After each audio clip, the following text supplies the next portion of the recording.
Hello दोस्तों, आप लोग का स्वागत है आपके अपने चैनल में जिसका नाम है पेडागॉजी ऑफ क्यूरियोसिटी।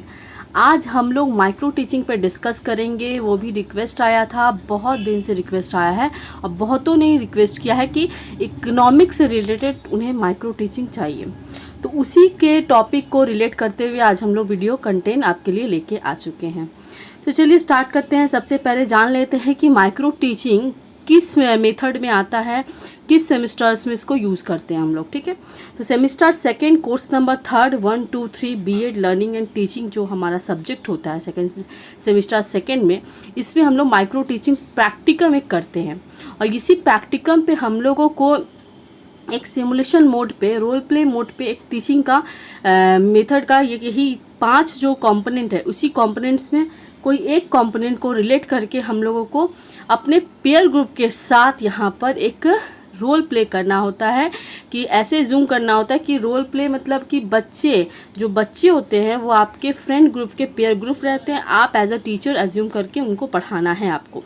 ठीक है, ये आपका प्रैक्टिकम होता है। इसी पे आपका प्रैक्टिकम का ये एग्जामिनेशन भी लिया जाता है जो कि 50 मार्क्स का आता है, जो कि एक्सटर्नल आपको आके बाहर से एक्सटर्नल और इंटरनल दोनों बैठे रहते हैं, आपको एज्यूम करते हैं, ऑब्जर्व करते हैं किस तरह से आप पढ़ा रहे हो, बच्चे से किस तरह से क्वेश्चंस पूछ रहे हो। ठीक है, स्किल्स ऑफ इंट्रोडक्शन बोल लीजिए या क्वेश्चनिंग, दो ही जो टॉपिक है जो सबको यूज़ करते हैं ज़्यादा। ओके, क्लास 12 देख लीजिए, यहाँ पर हमने लिया है टॉपिक। देखिए, ऐसा टॉपिक आपको चुनना है कि आप इस टॉपिक से रिलेट कर सको आसानी से रियल लाइफ सिचुएशन को। अब है ना तेना जो भी आप टॉपिक मत उठा लीजिएगा। ठीक है दोस्तों, टॉपिक थोड़ा सोच समझ के लीजिएगा कि ऐसे सोचिएगा कि इस टॉपिक से आप ज़्यादा से ज़्यादा बच्चों को लिंक कर पाओ। ठीक है, जैसे यहाँ पे देख सकते हो मनी एंड बैंकिंग, इस टॉपिक को रिलेट हमने किया है। आजकल जितने बच्चों को आप पढ़ा रहे हो, क्लास 12 11 को पढ़ा रहे हो, तो मनी और बैंकिंग दोनों से बच्चे जुड़े हुए हैं। मोबाइल विथ बाकी आप बैंकिंग सिस्टम जान लो, तो सारे बच्चे बैंकिंग और मनी से आजकल जानते हैं। 12 क्लास आगे वाले नहीं जानते थे, बैंक बहुत कम कोई जानता था, पर अब देख लीजिए अब हर बच्चे बैंकिंग सिस्टम के बारे में जानते हैं, मनी सिस्टम के बारे में जानते हैं। इसीलिए इस टॉपिक को चुना गया है ताकि आप आराम से बच्चों को कनेक्ट कर सको। ठीक है, यहाँ पे आप देख सकते हैं इकोनॉमिक्स है, आज हमारा सब्जेक्ट है जो हम लोग पहली बार इकोनॉमिक्स का लेके आ रहे हैं। बाकी अदर सब्जेक्ट का हम लोग ने बहुत दिया है। इस टॉपिक से रिलेटेड काफ़ी माइक्रो टीचिंग का सब्जेक्ट से रिलेटेड काफ़ी हमारे चैनल में प्लेलिस्ट में पड़ा हुआ है, आप देख सकते हो जाके। अब पसंद आए तो प्लीज़ लाइक सब्सक्राइब ना आप करना भूले चैनल को। उसके बाद देखिए, सबसे पहला टॉपिक हमारा क्या होता है, स्किल्स क्या होता है, स्किल ऑफ इंट्रोडक्शन। किस तरह से आप टॉपिक को इंट्रोड्यूस करते हो क्लासरूम में, ये आपको यहाँ पर दिखाना है। और देखिए फॉर्मेट देख के बात कर ले तो फॉर्मेट देखिए, topic, content, outline, components and procedural details आपका ये रहेगा लिखने के लिए। फाइल ऐसा नहीं रहता, फाइल आपका इस टाइप का रहता है। ठीक है, बड़ा सा एक फाइल रहता है ओके और उसमें वहाँ पर माइक्रो टीचिंग का फाइल ऑलरेडी मिलता है। सबके अपने अपने जितने भी बीएड्स के कॉलेज हैं ना, सब वहाँ से प्रोवाइड करवाया रहता है। वहाँ पर बता दिया जाता है आपको माइक्रो टीचिंग का इस टाइप का आपको फाइल लगेगा, तो उसका टेंशन नहीं है। आपको कंटेंट का टेंशन लेना है, कंटेंट आपको कैसे बनाना है, तो यही चीज़ यहाँ पर सिखाया जाएगा कि कंटेंट आपको कैसे लिखना है। तो टॉपिक में देखिए मनी एंड बैंकिंग लिख दिया। कंटेंट आउटलाइन में हम लोग ने लिया है बैंकिंग सिस्टम।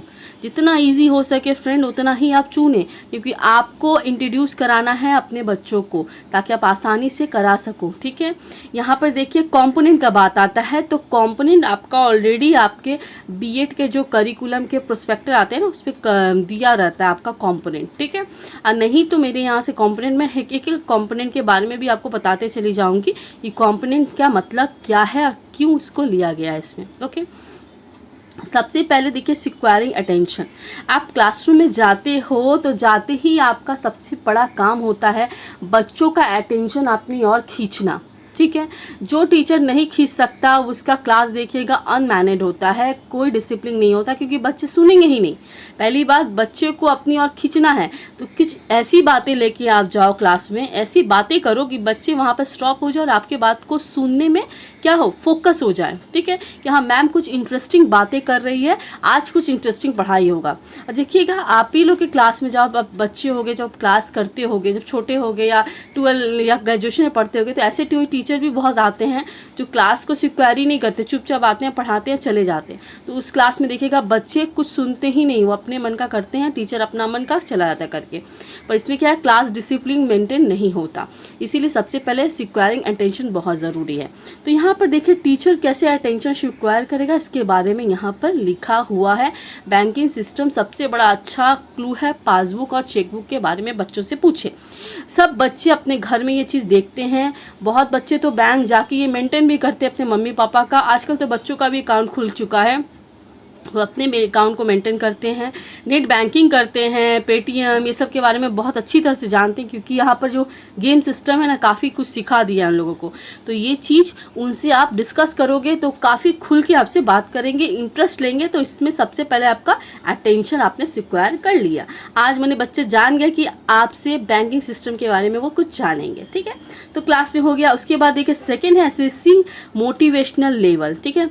अब यहाँ पे बच्चों से रिलेटेड कुछ ऐसे मैंने क्वेश्चंस पूछे बैंकिंग सिस्टम जो बच्चों को आते हो। आप जानते हो कि बच्चा क्वेश्चंस का आंसर दे सकेगा, इसीलिए आप जानबूझ के ऐसा क्वेश्चन आंसर पूछोगे कि बच्चा दे सके, ताकि बच्चों में क्या लेवल बढ़ जाए, कि मोटिवेशन लेवल बन जाए, ताकि बच्चा सोचे हाँ ये जो सिस्टम आज मैम पढ़ाने वाली बैंकिंग सिस्टम, इससे काफ़ी कुछ हम लोग जानते हैं, मतलब और कुछ जानना चाहिए, और जानेंगे तो उससे मेरा भला होगा, मुझे अच्छा होगा, मेरी रियल लाइफ की सिचुएशन में मुझे काम आएगा, ठीक है। इस टाइप का बच्चा सोचने लगेगा। तो यहाँ पे इस टाइप का क्वेश्चंस आपको यहाँ पर फॉर्मेशन करना है, ठीक है। अब चलिए हम लोग बात करते हैं थर्ड टॉपिक पे, लिंकिंग विथ पास्ट एक्सपीरियंस, ठीक है। बच्चों को आप मैंने जो टॉपिक पढ़ा रहे उससे कुछ लिंक करोगे उनके पास्ट एक्सपीरियंस से, कि ताकि वो कुछ ऐसा टॉपिक के बारे में जानते हैं जो वो पास्ट में कुछ सीख के आए हैं, ओके। तो इस टाइप का आपको यहाँ पे फॉर्मेशन लिखना है, ठीक है। मैं ये कॉन्सेप्ट नहीं पढ़ रही हूँ, पढ़ूंगी तो काफ़ी लंबा हो जाएगा दोस्तों। मैं आपके कॉम्पोनेंट के बारे में समझा रही हूँ, ताकि कॉम्पोनेंट से रिलेटेड आपका पूछा भी जाता है आपका वाइवा में, प्लस आपको प्रैक्टिकल के जो थ्योरी एग्जाम्स होंगे उसमें भी आपको पूछा जाता है, तो आप उसको लिख सकोगे अपने लैंग्वेज में, ओके। उसके बाद आता है specify the point to be taken up from teaching. तो आप इंट्रोड्यूस करोगे कि आप किस पॉइंट के बारे में आप डिस्कस करने वाले हो, किस पॉइंट को आप पढ़ाने वाले हो दोस्तों, ओके। अब हम लोग बात करेंगे यहाँ पर यूजिंग एप्रोप्रिएट डिवाइस। अब यहाँ पर देखिए पढ़ाने के साथ साथ आपको कौन सा डिवाइस यूज़ करना है, ये तो आपको नेचुरली पता है कि आप जब भी पढ़ाने जाओगे तो आपको यहाँ पर किस तरह से लर्निंग मटेरियल्स को यूज़ करना है ये तो आपको जानना ही है। तो यूजिंग एप्रोप्रिएट डिवाइस क्या क्या यूज़ करोगे आप दिखाने के लिए, तो पासबुक और चेकबुक अपने साथ ले जाओगे डेमोन्स्ट्रेशन दिखाने के लिए बच्चों को, कि बैंकिंग सिस्टम के बारे में जानकारी के लिए, या फ़ोन में ही अपना मोबाइल ही आप शो कर सकते हो बच्चों को, नेट बैंकिंग शो करके नेट बैंकिंग में दिखा दोगे पासबुक चेकबुक का स्टेटमेंट आ रहा है, पेटीएम शो कर दो यार, अमेजोन पे है, गूगल पे, आजकल काफ़ी कुछ आ गया है बैंकिंग सिस्टम समझाने के लिए बच्चों को। इसीलिए तो ये टॉपिक हमने लिया है। इसी तरह से आपको टॉपिक चूज करना है अपने अपने सब्जेक्ट के अकॉर्डिंग, कि ऐसा टॉपिक हो जो आप बच्चों को रियल लाइफ के साथ जोड़ सको। और जहां आपने रियल लाइफ सिचुएशन के साथ बच्चों को जोड़ा, वहां आपको 100 to 100 मार्क्स आपको मिल जाएगा आपके एक्सटर्नल और इंटरनल के साथ। यही चीज़ तो देखना है कि आजकल के टीचर कैसे बच्चों को रियल लाइफ के साथ सिचुएशन के साथ जोड़ के पढ़ा रहे हैं, ठीक है। देखिए रियल लाइफ सिचुएशन के साथ आप जब भी पढ़ाओगे बच्चों को ना, बच्चों को ज़्यादा कुछ समझ में आता है, जो आप बुक की भाषा को छोड़ दीजिएगा। बुक तो आप पकड़ना ही नहीं है, बुक मत छूना। मैं बता दे रही हूँ बार बार, जब भी ऑब्जर्वेशन करवाओ ना तो बुक को स्किप कर दो। आप उतना चीज़ पढ़ो, अपना कुछ एक्सटर्नल अपना नोट्स बना के ले जाओ। बुक छूना ही नहीं है आपको क्लासरूम में। जहाँ बुक आपने छुआ वहाँ पर आपका एक्सटर्नल समझ जाएगा कि टीचर को कुछ नहीं आता, टीचर बुक से ही पढ़ाता है। तो फ़ायदा क्या है टीचर का, मतलब क्या हो, टीचर के पास एक्स्ट्रा ज्ञान होना चाहिए बुक से ज़्यादा, जो बच्चों को दे सके, ठीक है। इसीलिए बुक मत छूना, ये मेरा सजेशन है, मान लेना। बुक एकदम मत छूना। जब भी आपको ऑब्जर्वेशन हो ना तो बुक तो हाथ ही मत लगाना, बुक को दूर रखना। और जो भी है नोट्स थोड़ा मोड़ा अपना बना लेना और थोड़ा स्टोरेज कर लेना थोड़े से माइंड में, ताकि आपका काम आ सके, ओके। चलिए अब हम लोग बात करते हैं स्किल्स ऑफ क्वेश्चनिंग का। तो स्किल ऑफ क्वेश्चनिंग का भी देखिए फॉर्मेट एक ही है, टॉपिक है, कंटेंट आउटलाइन है, कंपोनेंट और प्रोसीड्यूरल डिटेल्स है, ठीक है। बस इसका कंपोनेंट चेंज रहता है इंट्रोड्यूसिंग के साथ। ज़्यादातर सबसे अच्छा मैं बताऊँ ना, क्वेश्चनिंग से अच्छा आप इंट्रोडक्शन पार्ट लेना। इंट्रोडक्शन आपका 5 मिनट आपको टाइम मिलता है, बहुत मस्त आपका जाएगा इंट्रोडक्शन, ठीक है। क्वेश्चनिंग में थोड़ा सा आप ही गड़बड़ा जाओगे, क्योंकि आप एक्चुअल आप तो स्टूडेंट के साथ तो नहीं करते ना, अपने पीयर ग्रुप के साथ करते हो। अब बहुत बार क्या होता है कि बहुत लोग अपने अपने फ्रेंड्स को बता के रखते हैं ये क्वेश्चन पूछेंगे ऐसे से जवाब देना, तो इसमें क्या होता है थोड़ा रियलिस्टिक नहीं, थोड़ा ड्रामा दिखने लगता है। इसीलिए बोलेंगे इंट्रोडक्शन पार्ट लोगे ना, तो इंट्रोडक्शन में आप सबके साथ ये चीज़ को बुलाओगे कि आज हम लोग क्या इंट्रोड्यूस करने वाले हैं, आज हम लोग ये टॉपिक के बारे में। तो क्या पढ़े हम लोग, आज बैंक के बारे में जानना था, तो आज बच्चा ऑलरेडी बोलेगा हाँ मैम आज हम लोग बैंकिंग के बारे में जानेंगे, तो बस आपका हो गया इंट्रोड्यूस। वहीं पर बच्चा जब बोल दिया आप बैंकिंग के बारे में जाए तो बस आप लिख दोगे इंट्रोड्यूस, ये देखो आज का टॉपिक है हमारा बैंकिंग सिस्टम के बारे में हम लोग पढ़ेंगे। इसीलिए बोल रहे हैं आप इंट्रोडक्शन पार्ट ही जरूर लीजिएगा, ठीक है। उसके बाद देखिए क्या है कंपोनेंट, देखिए मनी बैंकिंग सिस्टम आपको लिख देना है। कंपोनेंट में देखिए precise and clarity of the language, सबसे पहले ज़रूरी है टीचर को लैंग्वेज का क्लैरिटी होना, ठीक है। साफ सुथरा लैंग्वेज में क्वेश्चंस पूछना, साफ सुथरा लैंग्वेज में पढ़ाना, ऐसा नहीं कि बच्चा कुछ और जान रहा है आप इतने डिफ़िकल्ट लैंग्वेज में उसको पढ़ाए जा रहे हो, नहीं आप एकदम ईजी हो जाओ। जैसे बच्चे हैं वैसे ही सोचो आप भी उन्हीं के लेवल में आ जाओ, तो देखो बच्चे भी कंफर्ट फील करेंगे आपसे और साथ ही साथ पढ़ने में इच्छुक भी रहेंगे, मोटिवेशन भी रहेगा। हाँ मैम लैंग्वेज काफ़ी इजी रखती है, अच्छा लगता है उनका सुन के, समझ में आता है। सबसे ज़रूरी चीज़ क्या है टीचर का, बच्चों को समझना है आपको। आप ये नहीं खड़ा होना आपको वहाँ पर कि आपको ये नहीं बोलना कि बच्चा आपको समझे, आपको ये जानना है कि बच्चे को आप कैसे समझे, ठीक है। सबसे पहले टीचर का ये रूल्स फॉलो करना है। इथिक्स होता है ना, सबका एक इथिक्स होता है, हमारा भी एक इथिक्स है टीचर का कि हमको बच्चे को समझना है, बच्चे के लेवल को जानना है। सारे बच्चे एक जैसे हो जाते हैं तो हो जाता है भाई कल्याण, आप भी तो एक जैसे नहीं हो। हम लोग ही अपने क्लास में जब बीएड करते हैं तो हम लोग सब एक जैसे नहीं होते, कुछ को कुछ ज़्यादा आता है, कुछ थोड़े कम होते हैं, कुछ उससे ज़्यादा कम होते हैं। उसी तरह बच्चे में भी होता है फ्रेंड्स, तो आप जज ना करें बच्चों को। देखा ऐसे मैंने काफ़ी टीचर्स देखा है कि बच्चे को वो लोग काफ़ी जज कर लेते, ये तो एकदम ढक्कन है, इसको कुछ नहीं आता, ये ज़ीरो है। अरे यार टीचर किस लिए बने हैं हम जब वो ढक्कन बच्चा को एक्सीलेंट बना दे तो हमारा वो टीचर का एथिक्स काम आएगा, तब हमें टीचर कहलाने का हक है। हम यार एक्सीलेंट बच्चों को एक्सीलेंट बनाए तो उससे क्या फ़ायदा यार, हमको ढक्कन बच्चों को एक्सीलेंट बनाना है। और उन्हें तो सबसे पहली बार देखो यहाँ पर इन्फोर्समेंट हम पढ़ेंगे, ये चीज़ जानेंगे, तो ये सबसे ज़रूरी चीज़ है ये जानना, ठीक है। चलिए उसके बाद देखिए क्वेश्चन नंबर 1, क्वेश्चन नंबर 2 यहाँ पर इजी लैंग्वेज से आप क्वेश्चन पूछ लीजिएगा तो क्लैरिटी ऑफ लैंग्वेज का डन हो जाएगा। उसके बाद हम लोग यहाँ बात करेंगे लिंक विथ स्पेसिफिक ऑब्जेक्टिव्स। जैसे आपने लर्निंग गोल्स में ऑब्जेक्टिव्स को लिंक किया था लर्निंग गोल्स में, ठीक है दोस्तों, तो इसमें क्या है ऑब्जेक्टिव्स आपको अटेंड करना है। तो यहाँ पर देखिए इवैल्यूटिंग, यहाँ पर दिया है questions evaluating, remembering and understanding, 3 type का क्वेश्चन हमने इवैल में लिया हुआ है, ठीक है। इस टाइप को आपको ऑब्जेक्टिव्स फॉलो करना है, ठीक है। कुछ नहीं है इसमें ऑब्जेक्टिव फॉलो करना और कुछ, जहाँ ज़्यादा ज़रूरी चीज़ है वही चीज़ आपको समझना है। ओके दोस्तों देखिए रीफोकसिंग एंड रीडायरेक्टिंग का मतलब जान लेना है, बहुत ज़रूरी कि आपका इंटरनल और एक्सटर्नल एग्जाम दोनों में आपका आता है, ठीक है। तो रीफोकसिंग क्या है दोस्तों कि एक क्वेश्चन आप पूछते हैं बच्चे से, ठीक है, बच्चा जवाब नहीं दे सकता, आप वही क्वेश्चंस को और इजी मैनर से बच्चे से पूछोगे, बच्चा थोड़ा सा जवाब देगा, फिर उसको और इजी मैनर से तोड़ के क्वेश्चंस को पूछोगे, बच्चा क्वेश्चंस का अच्छे से जवाब देगा, ठीक है। इसको हम लोग रीफोकसिंग बोलते हैं। रीडायरेक्टिंग का मतलब होता है बच्चा आप बच्चे से क्वेश्चन पूछे, बच्चा जवाब नहीं दिया, आप बच्चे को होल्ड कर दिए आगे वाले बच्चे को कि आप स्टैंड रहो, आप बगल वाले बच्चे से पूछते हो, बगल वाला बच्चा आंसर का जवाब देता है, आप उस टाइम से आगे वाले बच्चे को बोलोगे जो आपका फ्रेंड क्लास में जवाब दे रहा है आप उसको ध्यान से सुनो, ठीक है। वो बच्चा बोलेगा यस मैम यस सर, सुनेगा। फिर जो बच्चा आंसर जवाब दे रहा है ये बच्चा सुना आगे वाला, आप वो सेकंड बच्चे को बैठा दिए, फर्स्ट बच्चे को बोले कि आपने जो आंसर सुना अपने फ्रेंड से वही आंसर को रीडायरेक्ट करो, हमको बोलो। इसी को प्रोसेस को हम लोग रीडायरेक्टिंग बोलते हैं दोस्तों, ठीक है। यही प्रोसेस को आपको डायलॉग फॉर्म में आपको यहाँ पर कैसे लिखना है यही आपको जानना है यहाँ पर, ओके। क्लासरूम में आप तो रिफोकसिंग रीडायरेक्टिंग आराम से कर लोगे, पर लिखने का फॉर्म में आपको यहाँ पर देखना है, ऐसा क्वेश्चन चुनना है जो आपको ईजी मैनर से तोड़ के पूछ सको। तो देखिए now teacher will ask question the student, ठीक है। यहाँ पर आप प्रोसेस देखिएगा दोस्तों, हमने यहाँ प्रोसेस बहुत ईजी मैनर से लिखा हुआ है ताकि आप आराम से समझ जाओ। सबका स्किल सेम रहता है, मुझे आया था कमेंट कि क्या मैम सबका स्किल सेम रहता है। हाँ फ्रेंड, स्किल सबका सेम रहता है, बस क्वेश्चंस आपको अलग कर देना पड़ता है। आपका जो कंटेंट है, आपका जो सब्जेक्ट है उससे रिलेटेड आपको क्वेश्चंस करना है। स्किल और कॉम्पोनेंट सब सेम रहेगा, कॉम्पोनेंट किसी का चेंज नहीं रहता। ये कॉम्पोनेंट और स्किल जो क्वेश्चनिंग स्किल है हर सब्जेक्ट के लिए है, कंपोनेंट भी हर सब्जेक्ट के लिए, बस अपना अपना क्वेश्चन यहाँ पर आपको फॉर्मेशन करना होता है दोस्तों, ठीक है। याद रखिएगा वो चीज़, मुझे कमेंट आया था वही कमेंट का मैं जवाब दे रही हूँ इस वीडियो में, प्लीज़ आप देख लीजिएगा इस वीडियो को, तो आपका कमेंट का आंसर मिल जाएगा। ओके, अब हम लोग बात करते हैं रीडायरेक्टिंग रिफोकसिंग का। ये आधा पॉइंट यहाँ पर खत्म हो जाता है दोस्तों, यहाँ पे आप देख सकते हो यहाँ पर कंप्लीट। अब बात करेंगे यूजिंग स्टूडेंट रिस्पॉन्स, ये सबसे बड़ा चीज़ है। आप कम्युनिकेशन आप कर रहे हो, इंटरेक्ट करना आपको बहुत ज़रूरी है। टीचर जो क्वेश्चन पूछ रहा है, बच्चा आंसर दे रहा है, फिर टीचर क्वेश्चन पूछ रहा है, फिर बच्चा आंसर दे रहा है, इस टाइप का क्लासरूम में इंटरेक्शन होना चाहिए। ऐसा नहीं कि टीचर पढ़ाने जा रहे हैं, स्टूडेंट से कुछ नहीं पूछ रहे हैं और चले जा रहे हैं पढ़ा के, आगे जो सिस्टम होता था हमारा, पर अब ऐसा कुछ नहीं होना चाहिए। अब क्लास में कुछ एक्टिविटी होना चाहिए, जैसे कि टीचर कम बोले, स्टूडेंट से ज़्यादा बुलवाए, ठीक है। स्टूडेंट से जितना ज़्यादा बुलाओगे ना उसका उतना माइंड क्लियर होगा, इसीलिए टीचर कम बोले स्टूडेंट ज़्यादा बोले, इस चीज़ को हम लोग यूजिंग स्टूडेंट रिस्पॉन्स में रखते हैं। आप यहाँ पे कोई भी क्वेश्चन आंसर यहाँ पर फॉर्मेशन कर सकते हो, ठीक है। चलिए अब हम लोग बात करते हैं यहाँ पर प्रॉम्प्टिंग का। तो प्रॉम्प्टिंग भी देखिए फ्रेंड, कुछ मिलता जुलता रिफोकसिंग से ही रिलेटेड है, ठीक है। रिफोकसिंग जैसा है वैसा ही प्रॉम्प्टिंग भी रिलेटिंग करता है।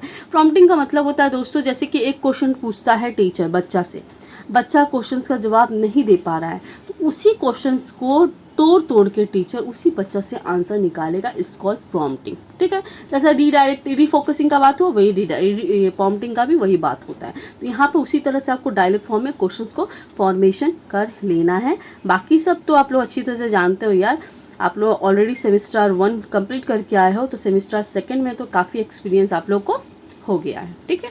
अब हम लोग बात करते हैं स्किल ऑफ टीचिंग एड्स का। तो बाकी सबका टीचिंग एड्स सेम रहता है, आप देख सकते हो मैं सेम लिखती हूँ कि इसमें कोई चीज़ नया नहीं है। टीचिंग एड्स का मतलब कुछ अपना डेमो दे दिया, कुछ मॉडल यूज़ कर लिए, कुछ पेपर वर्क कर लिए, बस यही सब आपको यहाँ पे घुमाना है। इससे रिलेटेड कोई काम नहीं होता, ये सिर्फ हम लोग बुक में ही रखते हैं। ज़्यादातर हम क्वेश्चनिंग और इंट्रोडक्शन पार्ट को महत्व देते हैं, ठीक है। तो money and banking system, relevant to topic से रिलेटेड आपको ऐसा डेमो देना है बच्चों को। Appropriate to the people level, बड़े बच्चों का लेवल्स को ग्रो करना है। Create interest and thinking, classroom में ऐसा कुछ करवाना है, एक्टिविटी करवाना है जिससे बच्चों में क्या है, create and interest and thinking आए दोस्तों, ठीक है।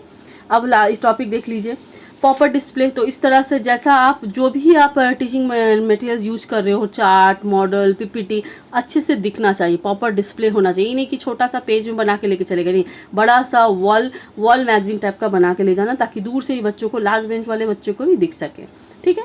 एप्रोप्रिएट यूज़, यहाँ पर क्या क्या आप यूज़ करोगे अच्छे मैनर से बच्चों को समझाने के लिए, यहाँ पर वही लिखना है आपको, ठीक है। यहाँ पे टीचिंग एड्स का कोई ज़्यादा ही नहीं है, आप आगे से पढ़ते आ रहे हो, चीज़ को समझ में आ जाएगा आपको, ओके।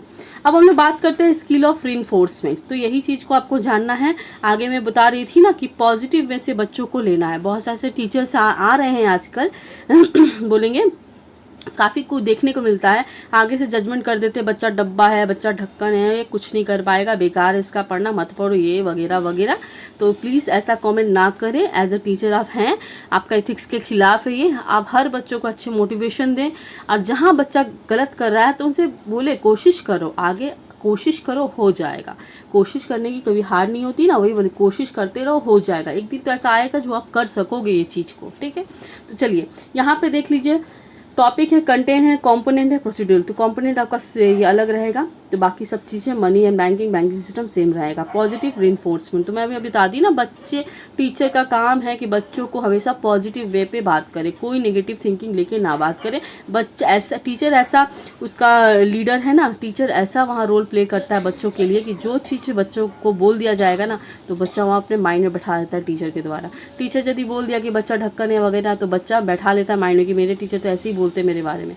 इसीलिए हमेशा बच्चों को पॉजिटिव वे से ही रखा करें, ठीक है। Wrong response weekend on the broken, सही बात है, रॉन्ग रिस्पॉन्स नहीं देना, कोई गलत चीज़ नहीं बोलना है बच्चों को, गंदी बातें नहीं बोलना यार, सब समय अच्छा बात बोला करो बच्चों को, ठीक है। टीचर का यही सबसे पहला रूल्स है। उसके बाद है providing lead seeking further information. जो इन्फॉर्मेशन आप बच्चों को दे रहे हो ना, सटीक होना चाहिए, सही होना चाहिए, आपको जो पता है वही दो, गलत इन्फॉर्मेशन बच्चों में मत बांटना। क्योंकि बच्चा ऐसा चीज़ है कि टीचर जो बोल दिया ना, पत्थर का लकीर हो जाता है। घर में वाले कोई भी सिखा दे कि नहीं ये टीचर गलत किया, तो बच्चा नहीं मान सकता, क्योंकि मेरी टीचर गलत नहीं हो सकती या गलत नहीं हो सकते, वो सर हमको यही सिखाए हैं और सही सिखाए। इसीलिए friend please as a teacher आप कोई भी चीज़ गलत ना प्रोवाइड करवाएं बच्चों को, ठीक है। चलिए, उसके बाद यहाँ पर आता है इसका ही शॉर्ट, आधा यहाँ पर लिखा हुआ, आधा यहाँ पर दे दिया गया है, ठीक है। अब हम लोग बात करते हैं पॉजिटिव नॉन वर्बल रिस्पॉन्सिबल। जब भी आप नॉन वर्बल मैंने अपने फिजिकल या फेशियल या फिजिकल दोनों बोल सकते हैं, उससे आप पॉजिटिव हमेशा रखें। देखिए कि थंब दिखाना, मुंह बनाना, इस तरफ से बच्चों को देते हो ना, बहुत टीचर कुछ बोलते नहीं है पर ऐसे एक्सप्रेशन दिखाएंगे कि बस बच्चा कि मैंने कुछ नहीं, बस तुम ख़त्म हो, चेहरे से ही अपने हाथों से चेहरे से एक्सप्रेशन दिखाते हो, तो वो भी आपको पॉजिटिव ही रखना है, नेगेटिव नहीं रखना है, ठीक है। प्लीज़, आप इतने बड़े हो गए हो, अभी भी आपको जब बीएड में कोई या प्रोफेसर बोल देता है तो कैसा फील होता है कि नहीं यार इतने बड़े हो गए, ऐसा कुछ। तो सोचिए बच्चे तो भी छोटे हैं, वो तो भी सीख रहे हैं, तो हमें उन्हें सिखाना है यार, उन्हें नेगेटिव नहीं रखना है। एज मैं अपने आप को भी लेके बोलती रहती हूँ, आपको सिर्फ नहीं बोल रही, मैं भी एक टीचर हूँ, मैं अपने आप को लिए बोल रही हूँ, मैं भी बोल रही हूँ कि मुझे भी नेगेटिव थिंकिंग नहीं देना। मैं ज़्यादा कर नहीं देती यार, मैं ज़्यादा कर क्या मैं नहीं देती है नेगेटिव थिंकिंग यार, ठीक है। Writing papers response on the board, ठीक है।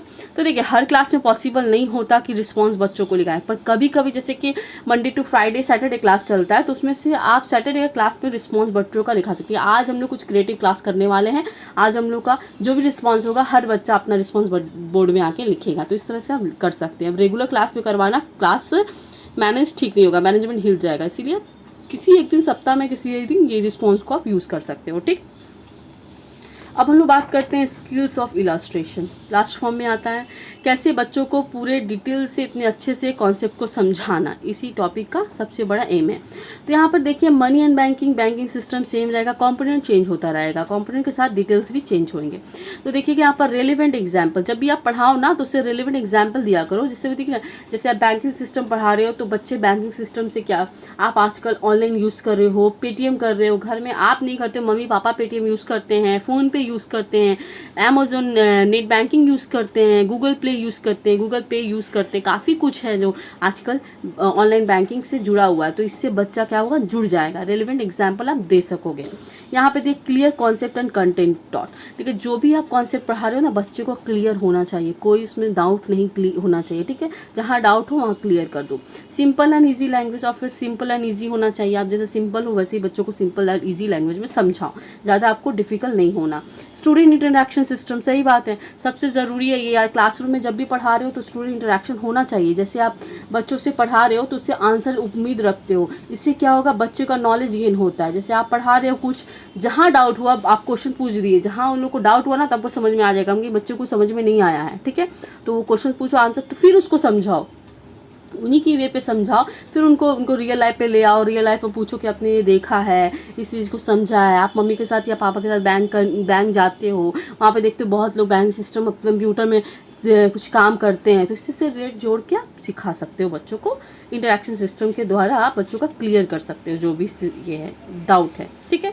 इस टाइप का यहाँ पर आपको कम्युनिकेशन के डायलॉग के बेस में आपको यहाँ पर लिखना पड़ता है, किस तरह से आप क्लासरूम में क्वेश्चन आंसर पूछोगे। अब आता है correlated with the topics, topic को कैसे कोरिलेट करोगे रियल लाइफ सिचुएशन में, तो सबसे इजी है, इसलिए तो मैंने ये लिया है बैंकिंग सिस्टम, ताकि आप आराम से इसको अपने रियल लाइफ सिचुएशन के साथ जोड़ सकते हो बच्चों में, ठीक है।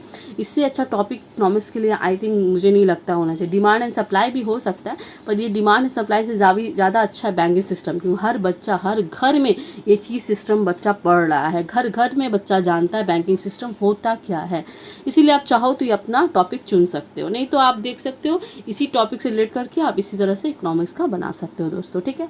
उम्मीद करते हैं आप लोगों को इकोनॉमिक्स से रिलेटेड समझ में आया होगा दोस्तों। प्लीज़ दोस्तों अच्छा लगे तो लाइक का सब्सक्राइब ज़रूर कीजिएगा चैनल को, और शेयर कर दीजिएगा बहुत दोस्त तक जिनको इकोनॉमिक्स का माइक्रो टीचिंग चाहिए, और अदर सब्जेक्ट का जो भी चाहिए हमारे चैनल में अदर सब्जेक्ट से रिलेटेड आपको एलडी, साथ ही साथ माइक्रो टीचिंग, पैडागोजिकल एनालिसिस और कॉन्सेप्ट भी आपको मिलेगा।